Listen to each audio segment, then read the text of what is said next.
ঠিক না বেটি? একটু জোরে বলুন, ঠিক না বেটি? আজকে মাঝ ভান্ডারকে নিয়ে অনেক কিছু বলা হয়, সেজন্য গফুর হালি বলেছেন, আরে মাঝি ভান্ডারে কি দন আছে, মাঝি ভান্ডারে কি দন আছে, চামড়া চোখে দেখবি না, পেঁচারো নয়ন আছে দিনে দেখে না, পেঁচারো নয়ন আছে দিনে দেখে না, কাটি সোনা বানিয়াছি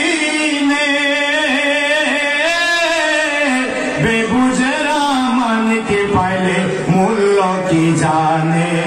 অন্ধ কি তার সোর দেখে, অন্ধ কি তার সোর দেখে, সামনে ধরিলে আয়না,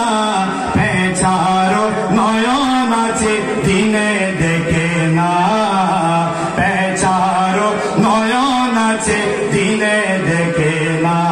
মাঝি ভান্ডারে কি দন আছে, মাঝি ভান্ডারে মাঝি ভান্ডারে চামড়া চোখে দেখবি না,